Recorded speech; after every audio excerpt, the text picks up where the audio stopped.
Niyonshuti Yannick maze kumva icyo amategeko ategeka abashingiranywe nemeye nta gahato ko wowe Umuhoza Shamsa umbera umugore.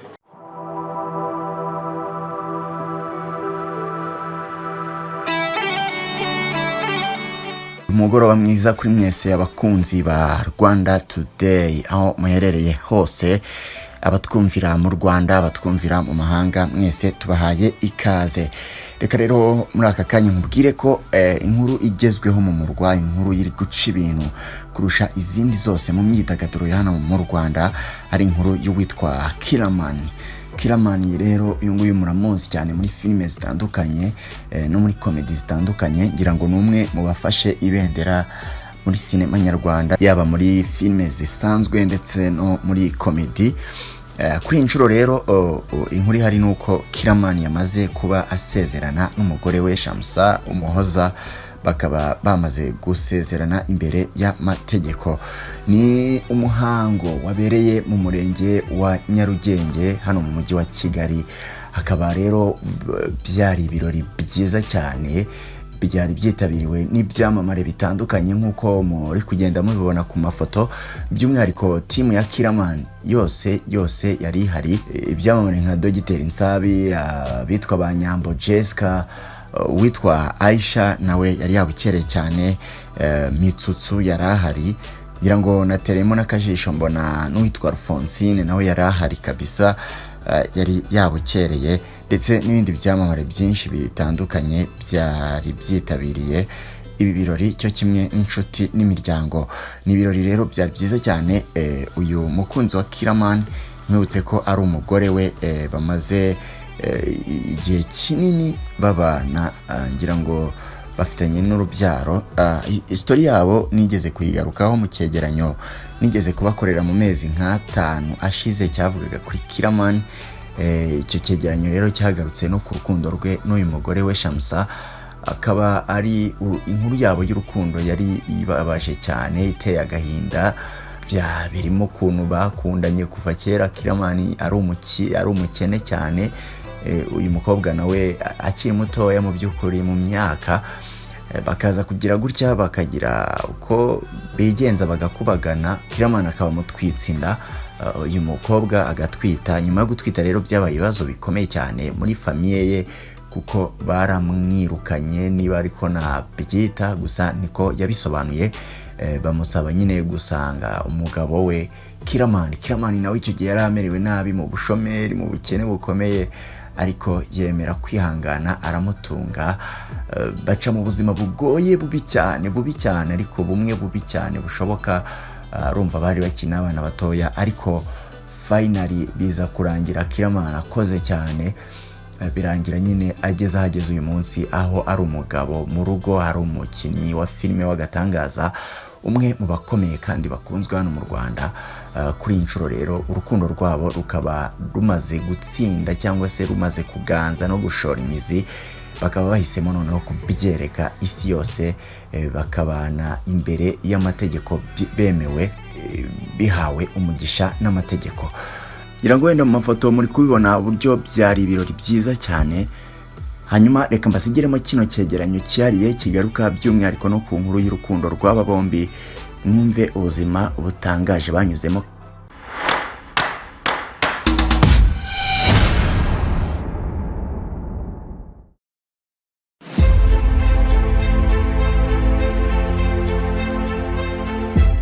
Yitwa Niyonshuti Yannick, gusa benshi twamenye nka Majoro, hari n'abamwita Fande kubera gukina filime nyinshi ari umusirikare. Ariko iryamaye cyane ni Kiramani, umugabo w'isura irakaye byanyabyo, ndetse biramugora cyane kwemeza abantu uburyo atabaye umusirikare. Kuva kera ngo yari umurakare ku buryo benshi mu biganye basikara umugome cyane. Uyu ni umugabo wabaye mu buzima bwose bushoboka, ubwiza n'ububi, watangiye kwimenya no kwihigira akiri muto cyane. Ndi kukubwira umwana wacuruje ibisheke. Kiramani ni umuacteur mwiza ku buryo ashobora gukina role zose, yaba ari umugome warakaye, akagukinira comedy asetsa abantu, akagukinira ari romantique, n'izindi role zose zibaho, kandi zose akazikina neza. Ubuhanga bwe rero nibwo bwatumye benshi mumukunda, mumwizereramo, bamwe muranamwihebera kugeza ubwo benshi muri mwe mudashobora kuryama mutikojeje kuri YouTube ngo murebe filime ze. Uyu mugabo ni urugero rwiza rw'umuntu wavuye kure cyane habi, ubuzima bwaranze yicururiza filime ku muhanda, bamwe bita ba disque bana, biranga ajya gucuruza utumemory card n'uduflash disk, nabyo biranga. Ubukene umubana karande, ndetse muri ubwo bukene aza no gutera inda umukobwa, ategekwa guhitamo shaka akamugira umugore bakabana mu buzima bubi, aho yamaraga amezi ane atarabona yo kwishyura inzu, hamwe atashoboraga gutinyuka kujya muri toilette zo mu gipangu yabagamo, ahubwo akajya mu zindi zo ku muhanda kugira ngo gusa adahura n'abandi roda akamwishyuza. Nyuma y'ubuzima bugoye yabayemo n'ibyo yaciyemo byose, Kiraman avuga ko nta muntu n'umwe afatiraho icyitegererezo mu buzima uretse we ubwe. Inkuru y'urukundo rwe n'umugore we Shemsa nayo ubwayo ni nka filime, iri ari ukwayo kuko bacanye mu bigeragezo bihambaye kandi bose bakiri abana bato, ariko buri umwe anamba ku wundi ntibahemukirana. Mu kiganiro cy'uyu munsi ngiye kukubwira byose akantu ku kandi ku mateka n'ubuzima bwa Kiraman kuva akiri muto kugeza uyu munsi. Afite inkuru nyinshi zo kumubaraho kandi n'ahandi hizewe ho kuzumvira uretse hano kuri Rwanda Today. Nitwa Oscar Dushime, wahaye ikaze.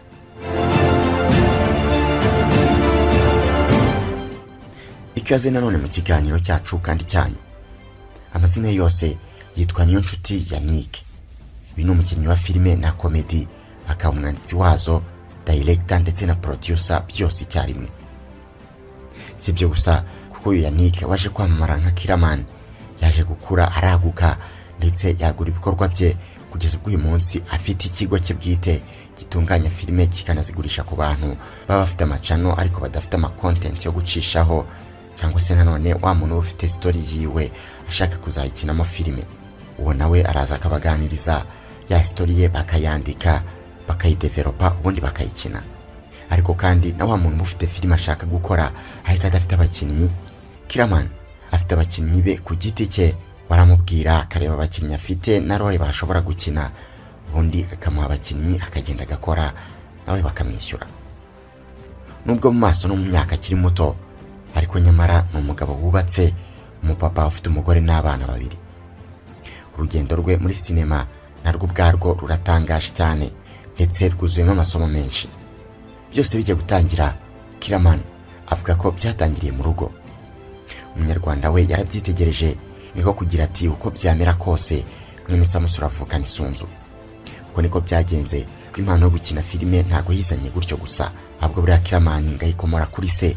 Gusa kuba papa we yarabikoraga ibyo ntibyari bihagije ngo tumenye, kuko byasabye gaca mu maboko ya Nyakso kugira ngo tumenye.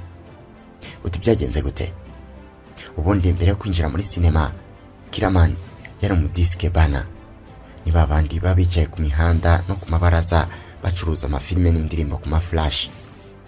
Benshi mu bita DJ. Icyo gihe yajya guhura na Nyakso ngo yaramaze iminsi aharaye comedy ze yirwa zikina buri kanya. Maze rimwe Nyakisa cyaho Kiraman yakoreraga aciyeho rero umwana wari hafi aho yaramubwiye ati dore ba Nyakso baciyeho, dore agiye gukina. Ako kanya Kiraman yahise afunga ibyuma arahaguruka arabakurikira. Ngo yaragiye yicarira mu byatsi agiye gusa kureba uko byabinahora areba babikina. Mu gihe yari yicaho rero haje kuba igisa n'igitangaza. Hari akarore kabonetse kabura umuntu ugakina. Abantu bose bari bakinnye ariko ako karore kabura umuntu ugakina. Nibwo rero bamusabye ko yagakina, nawe atazuyaje arabyemera aragakina. Akigakina agakora neza cyane, maze iyo comedy isohotse abantu benshi bari baziranye baramuhamagara bamubwira bati tukubonye muri Nyakso. Aha yahise akora igitekerezo gikomeye cyari kigiye kumuhindurira ubuzima. Yaribajije ati niba nakina akantu gatoya gutya abantu bakagakunda, byamera bite noneho ninjiye muri timu ya Nyakso tukajya dukinana mu buryo buhoraho. Yahise yegera manager Amzos amugezaho icyifuzo cye, nawe kuko yari yabonye ubuhanga bwe aramwemerera. Rimwe rero Nyakso aza kumuha role yo gukina ari umusirikare, maze nawe ntiyabatenguha ayikina neza cyane, maze kuva ubwo ahita ashyirwa mu bakinnyi ba hafi b'imena bazajya bagaragara buri gihe muri Nyakso comedy. Nguko uko Kiraman yinjiye muri sinema, byose abikesha Nyakso. Uyu Nyakso kandi yanazamuye abandi banyarwenya ndetse n'abakinnyi benshi bakomeye muri sinema barimo Mitsutsu, Aisha n'abandi benshi. bose rero yababereye umusamariya mwiza nk'uko nawe ubwe abyiyita, yiyita umusamariya. Icyo gihe ariko yarataraba Kiramani, yarakiri Yannick. Wakibaza uti izina Kiramani ryavuye ninde wari mwisi? Kiramani avuga ko izina ubwe ari we waryise. Avuga ko umunsi umwe yaragiye gukina role y'umwicanyi, maze baramubaza bati ese wowe urakina witwa nde? Icyo gihe yaramaze iminsi areba filime yitwa Prison Break irimo umugabo witwa Kiramani. Asanga n'ubundi Kiramani bisobanuye umwicanyi, yumva bihuye na role bagiye kumuha, niko kubabwira ati njye munyite Kiramani. Kuva ubwo yatangiye kwitwa Kiramani. Kuva uwo munsi kugeza ubu tuzi izina Kiramani, izina riremereye cyane muri sinema nyarwanda.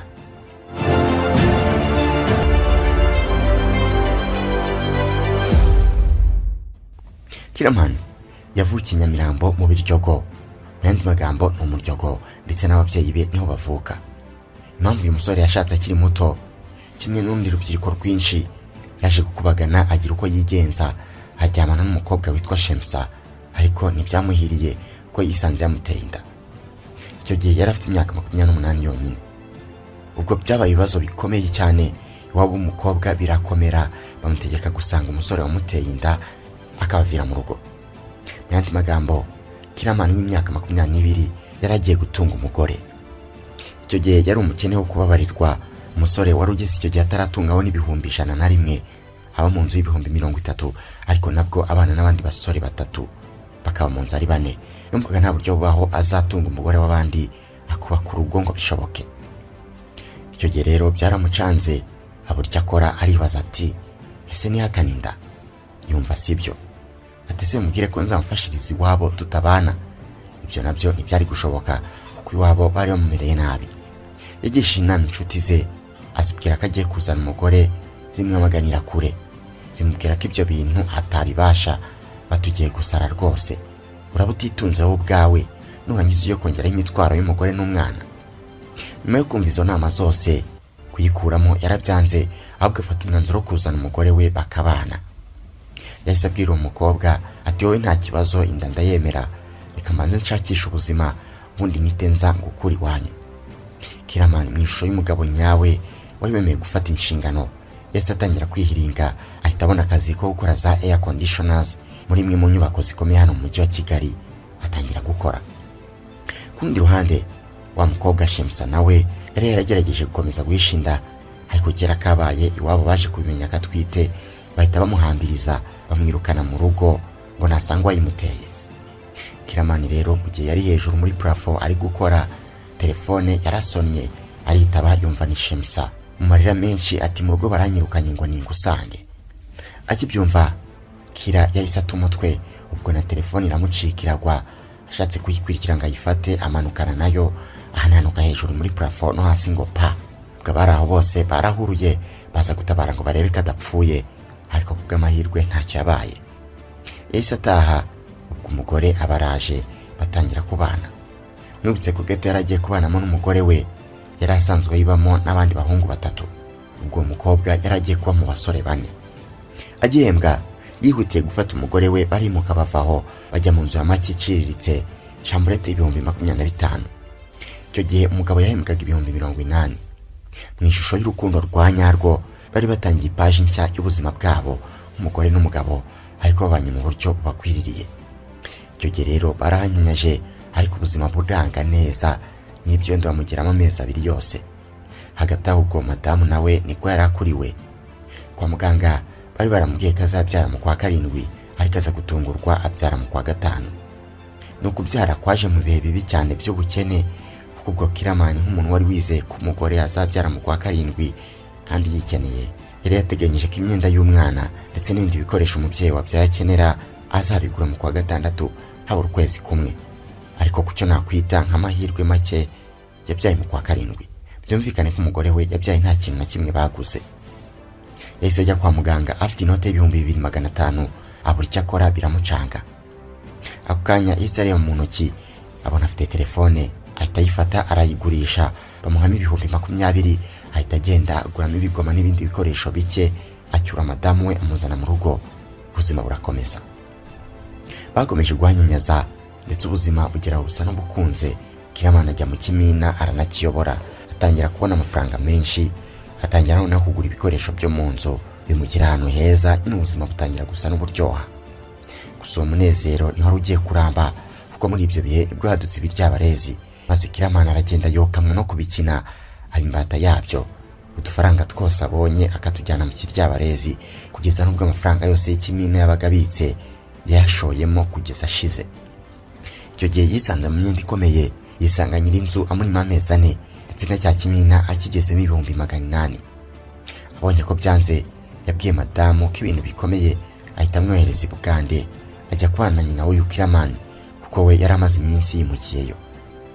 Icyo gihe rero yasigaye ahanganye n'ubuzima buramucanga, handi no kwigurira ukweto byari ihurizo rikomeye, kandi ubwo yagombaga no kujya yohereza madamu udufaranga duke two kumutungira i Bugande. Yahise afata umwanzuro wo gusubira iwabo mu rugo, ajya gutangira ubuzima bundi bushya, ahubwo yasubiraga kuba umudisike bana, ari naho yaje kwinjira muri Nyakiso Comedy atangira gukina.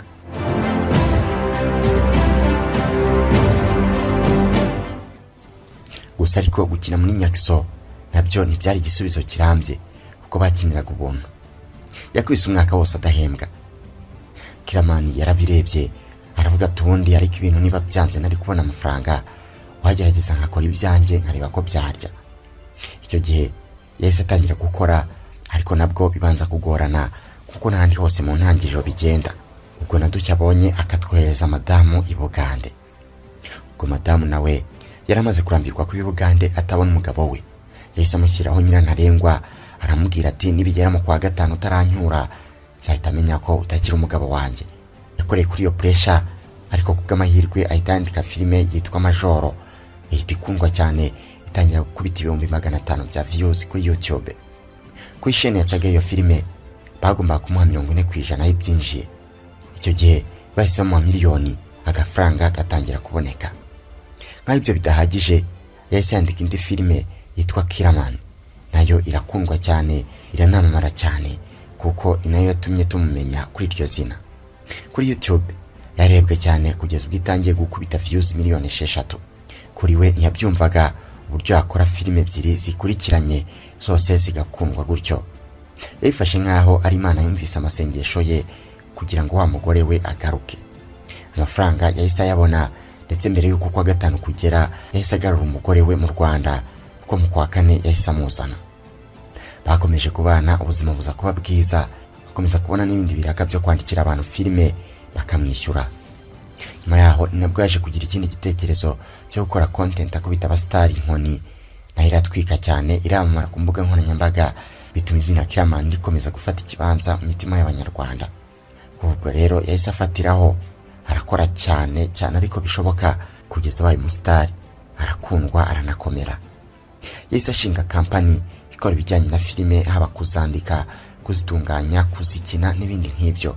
Ndetse wari umwana wazamuwe na Nyakiso, kuri ubu yarakuze, ndetse n'abazamura abandi benshi barimo Dogiteri Nsabi, Miss Nyambo n'abandi benshi bakora umunsi ku munsi nka Mitsutsu, Aisha, Soroba n'abandi. Ubu uvuze ko Kiramani ari igifi kinini muri sinema nyarwanda, ndizera ko ntawantera amabuye, kuko sinambeshye na gato. Afite izindi filime na comedy nyinshi agaragaramo, zirimo nka My Heart, Big Mind Comedy, The Message, Migisha na Rusine, n'izindi nyinshi yagiye agaragaramo. Kugeza ubu we n'umugore we Shemsa babayeho neza mu buzima buryoshye, butakirimo ubukene bukabije n'imihangayiko. Ni umuryango wishimye kandi ukundanye cyane rwose. Inshuro nyinshi uzabona ku mbuga nkoranyambaga bikina udukino nk'utw'abana bato, bishimanye, baterana imitoma, bishimiye ubuzima babayemo nk'abantu bavuye kure. Barahiriwe, ndetse Imana yabongeye undi mugisha, ibaha umwana wa kabiri.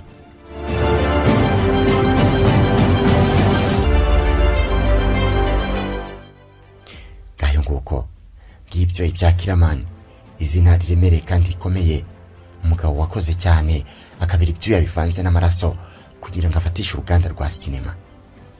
Ni nansore ikiganiro cy'uyu munsi, wakoze gukurikira Rwanda Today. Nitwa Oscar, dushime nawe utaha, Imana ibarinde.